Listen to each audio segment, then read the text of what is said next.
Anak? Oh, binilang kita ng bagong school shoes mo. Nay, okay pa naman yung shoes ko Nakita ko kasing punit na yung gilid ng sapatos mo, anak. Baka mahirapan ka maglakad. Thank you, Nay. Anak ko, para sa'yo. Hala, Nay, hindi mo naman po kailangan gumastos para dito. Kita ko kasing nahihirapan ka sa research nyo. Sana makatulong yan, anak. Thank you so much, Nay. Nasaan na yun? Be, nasaan na yung introduction mo? Hello, Chapi ka! Aray, kinagat po ako na lamok. O anak, bakit sa labas ka gumagawa niyan? Nay, mahina kasi internet sa loob. Kailangan ko na kasi matapos to. Pumasok ka na dito, anak. Nagpalagay na ako ng Bida Fiber Internet. Nay, gumasos ka pa? Pasok to sa budget ko, anak. Kasi for only 888 pesos a month, meron na tayong internet with speeds up to 75 Mbps. Installation fee will apply, pero sulit na din kasi 8 na gadgets ang pwede mag-connect. Salamat sa lahat, Nay. Ginagawa mo magaan yung pag-aaral ko. Di bali, Nay, makakabawi din ako sa inyo. Love you, anak! Ang dami natin na pamilya, anak! Oo nga, Nay. Ang aesthetic nito. May ootsedi na naman ako. Anak, sino yun? Mukha silang masamang tao, Nay. Papunta sila dito, anak. Takbo na tayo. Sige, Nay. Anak, palasan mo! A few moments later. Ano to? Bakit nyo kami kinidnap? Anong gagawin niya sa amin? Mukhang mamahalin yung dala yung gamit dyan, Marami kayong pera, no? Bobo ka ba? Okay lang to. Nilagay lang namin sa paper bag para mukha kami sosyal. Wow, mukhang nakadalawa tayo ngayon, boss, Oh, bakit anak? Boyfriend ko to, Nay, Walang hiya ka? Bakit mo kami kinidnap? Aba, ayos yung boyfriend mo, Hindi ko naman alam na kinuha nila kayo. Eto ba trabaho mo? Nangingidnap? Part-time lang to. Ang mahal kasi na pinapabili mo, iPhone 13 Pro Max. Kala mo ganda mo. Ano pa hinihintay mo? Nakawan na natin sila. Malahimik ka dyan! Girlfriend ko yan, no? Bakit ko sila nanakawan? Isusumbong kita sa nanay mo! Teka lang. Hello, tita? Yung anak mo, nangingidnap! Oh, punyeta kang bata ka? Pabigat ka na nga na may marwisyo ka pa? Manda ka sa akin! Lagot ka sa nanay mo! Aalis na ako dito! Ops! Akala mo makakatakas ka? Andito rin mga pulis. Huli nyo na to! Makukulong na naman ako! Nay, tingnan mo tong balita. Oh, ano yan, anak? Nanalo tayo ng loto, Nay! Mayaman na tayo? Oo, Nay! Teka lang, ipapost ko to. Nanalo kami ng loto. Mag-ready na ako, anak. Madami-dami ata tayong bibilangan ng pera. A few moments later. Anak, tara na. Kunin natin yung pera. Hello. Nakita ko yung post mo. Nanalo pala kayo ng loto, Oo. Ba't pala andito ka? Di ba crush mo ko? Liligawan sana kita. Che, di ba nireject mo ako dati? Peperahan mo lang ako Hoy, lalaki ka! Alam ko na balak mo. Porket nanalo kami ng loto, jujuwain mo na tong anak ko? Hindi ko naman po peperahin yung anak nyo. Ay, oo, Mare. Hindi naman peperahan ng anak ko yung anak mo. Oh, ba't nandito ka? Makikipag-close sana ako sa'yo kasi magiging bilang ka na ng anak ko. Ay, tiilan nyo kami. Peperahan nyo lang kami. Lumayas kayo dito. Nabasa niyo na ba yung balita? Mali daw yung lumabas sa loto. Kayo yung panalo. Kami yung nanalo. Mayaman na tayo! Hindi kami yung panalo. Nay, magiging mahirap na tayo ulit. Paano ba yan? Kami pala yung panalo. Lalayas na kami, ha? Sandali lang, Mare. Pag-usapan natin yung kasal ng anak natin. Oo. Ilang anak ba gusto mo? Walang ikakasal. Peperahan nyo lang kami. Mare, hindi naman sa ganun. Ngayon kami naman nanalo. Gusto mo ikasal kami? Ang pangit kaya ng anak mo. May balita na naman. Sila daw ulit yung panalo. Ano? Hindi kami panalo! Mali na naman. Kayo pala yung panalo. Mayaman na tayo ulit, anak! Oh, paano ba yan? Mayaman na kami ulit. Tara, ikasal na tayo. Magutom kayo. Layas! Bye! Guys, naiiyak ako ngayon. Sobrang lala na nangyari sa akin. Imagine, 8 AM yung flight namin mamaya ni Honey Bunch. Nandito pa kami sa Korea. Tapos, ang nangyari, oh my gosh, grabe. Sobrang nakaka-stress. Bumili kasi kami dito sa cosmetic shop na tier. Tapos, edi may mga tax refund siya. Edi binigay ko yung mga passport namin, ganyan. Yung kay Honey Bunch na balik. Tapos ako, ang tanga ko kasi na-distract ako kay ate kasi marunong siya mag-Pilipino. Siyempre na-entertain ako ganyan. So anong nangyari, inayan ako umalis ni Honey Bunch. Hindi ko man lang napansin na hindi ko nakuha yung passport. Sobrang tanga. Kumain pa kami, naglibot-libot pa kami. Like hindi ko man napansin. Pauwi na kami papuntang hotel. 600 pesos yung booking. 10 minutes lang kami nakasakay, tapos chinek ko yung bag ko. Sabi ko, bakit walang passport dito? Wala yung passport ko. Tapos naalala ko, naiwan ko pala doon sa tier shop. Ay, kanina sobrang nanginginig ako. Sobrang gusto kong umiyak. Problema pa is hindi pa siya 100% sure kung sa tier na naiwan yun. Hindi doon talaga, sure ako na sa tier ko talaga siya naiwan. So kailangan ko ulit mag-rebook ng flight namin papuntang Tokyo. Ang mahal. Grabe, kasi bukas na agad. Ang worst case scenario pa dito, baka na-misplace nila or nabigay nila sa ibang customer. Shit. Pumunta kami sa police station dito, tinawagan nila yung mga staff kaso hindi na daw kaya. May tumutulong sa amin kanina kaso hindi na talaga siya pwedeng buksan. Ngayon pa talaga ako sinusubukan ng panahon kung kailan last day na namin. Like ngayon pa talaga siya nangyari. Kasi pag hindi ko nakuha yung passport, wala. Uuwi na talaga kami ng Pinas. Kailangan ko kumuha ng emergency passport. Kasi imagine, bayad ko na lahat ng hotel namin sa Japan. Kung di kami matutuloy dun, parang nagsayang lang ako ng pera. Guys, update ko kayo mamaya kung makukuha ko yung passport ko or kung matutuloy pa yung Japan trip namin. Bagsak ako. Lagot ako neto sa nanay ko. Bakit 3/50 lang to? Bagsak ka din, Bes? Oo. Bagsak tayong dalawa? Ba't parang masaya ka pa? Okay na ako. Akala ko kasi ako lang bagsak eh. Tsaka papel lang naman to. Okay na din pala ako. BFF goals talaga tayo. Yes! Tara na nga sa kantin, Bes. May chichika pa ako sa'yo.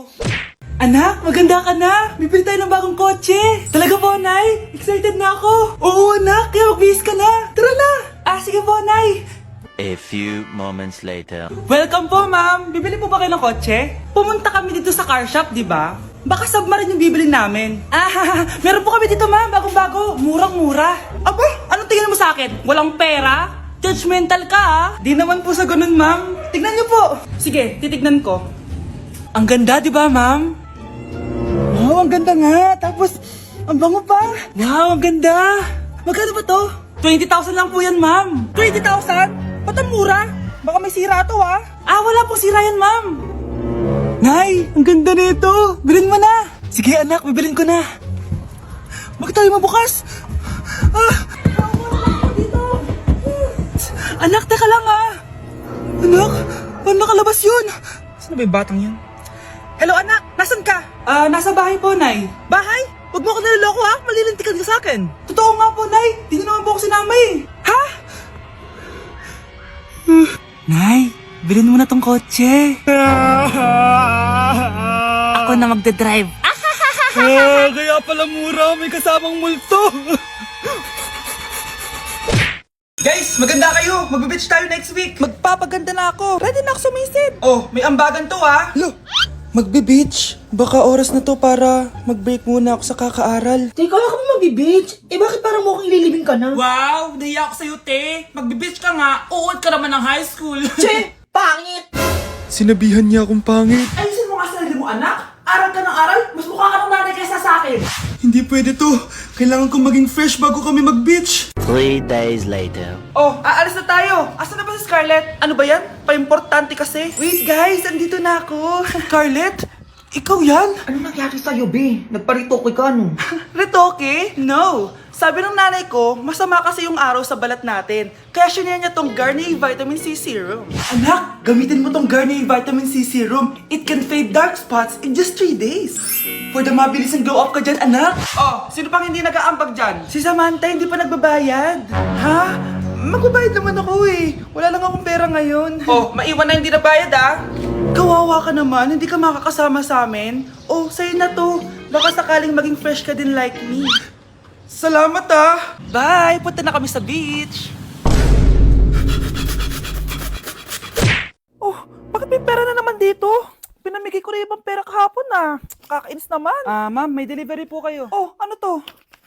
Pera na naman? Diyos ko, ayoko neto. Sa'yo na lang kuya. Ayoko din po niyan ma'am. Sa iba niyo na lang po ibigay. Sige na po. Ano ba yan? Ang dami ko ng pera eh. Nay, bakit 300,000 na naman yung binigay mong baon sa akin? Hindi ko pa nga nagagastos yung baon ko last week eh. Tapos binilan mo pa ako ng bagong iPhone at iPad.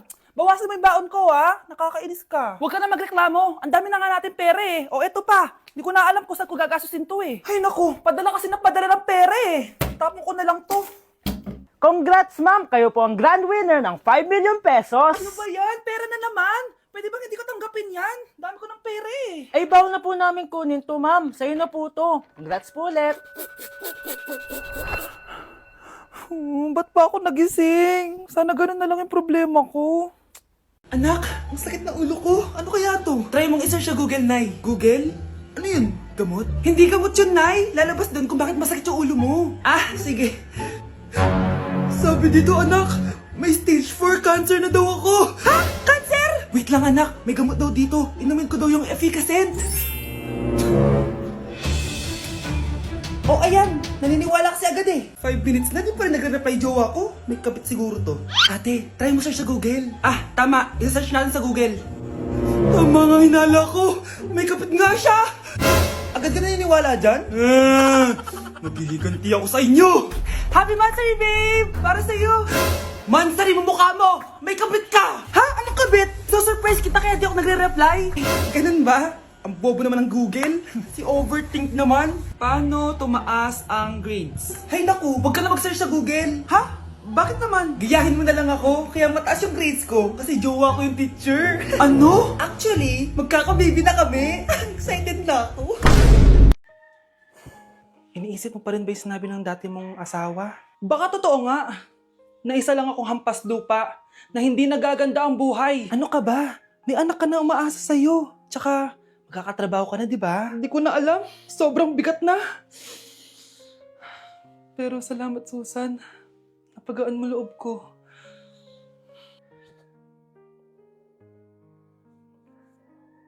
Hello, ma'am. Thank you for calling. How can I help you? Baby, wag ka muna umiyak, please. Sorry, ma'am. Ako muna bahala kay Scarlett, ha? Mag-focus ka lang dyan. Thank you, Susan. Yes, ma'am. I will help you. Scarlett, pagtanda mo, magiging proud sa'yo ang tatay mo. Tay, papasok na ako ng school, ha? Grabe na talaga anak ko, oh. Dalaga na talaga. Proud ako sa'yo, anak. Mas proud ako sa'yo, Tay. Kasi kahit sobrang hirap ng buhay natin dati, nakaya mo. O, tignan mo, manager ka na ngayon. Lahat ng ginagawa ko, anak, para sa'yo lahat to. Naku, ang sweet naman na magtatay. Sana, ikaw na lang naging nanay ko, Tita Susan. Ha? Ano ka ba, Scarlett? Oh, sige na, malilate na pala ako. Bye tayo, bye tita. Hi, first day of school. Sana maging masaya tong chapter ng buhay ko. Kailangan may picture ako. Hoy, cellphone ko! Akala mo ba makakatakas ka? Balik mo yan. Miss, cellphone mo ba to? Cellphone ko. At doon nagsimula ang kwento naming dalawa. Sa susunod kasi, mag-ingat ka. Salamat ah. Simula nun, palagi na kami sabay kumain. At syempre, nagsishare ng baon. Palagi din kami tumatambay pag walang teacher at pinagchichismisan namin ang mga classmates namin. Sabay din kami umuwi hanggang sa... Uy, Scarlett! Tara, sabay na tayo umuwi. Sige tara. Kunin ko lang yung mga gamit ko, ha? Oh, kanino galing yan? Eto, binigay nung crush ko. Wow, ganda. Oh, tara na, uwi na tayo, ha? Di na pala ako sasabay umuwi. May gagawin pa pala ako. Sige na. Hoy, sabi mo sabay tayo umuwi. Nangyari dun? Nay, nasira po yung cellphone ko. Kailangan ko pa naman to para sa school. Anak, sorry, wala pang pera si nanay. Pero huwag kang mag-alala, anak. Kapag nagkapera si nanay, bibilang kita agad, ha? Sige po, Nay. Saan kaya ako hahanap ng perang pambili ng cellphone ni Kyle? Nay, kailangan ko po pala ng bagong sapatos. Gagamitin ko po kasi para sa PE. Sige anak, gagawin ko ng paraan ha. Tsaka po pala, Nay, kailangan ko po ng bagong laptop kasi magka-college na ako. Ako bahala, anak. Nay? Nay? Nay? Bagong sapatos? Bagong cellphone? Laptop? Paano nabili lahat ni nanay ito? Nay! Kyle, yung nanay mo. Nasaan po si nanay? Nasa hospital ngayon yung nanay mo, Kyle. Mas inuna niyang bilhin yung mga kailangan mo kaysa sa mga gamot niya. Nay!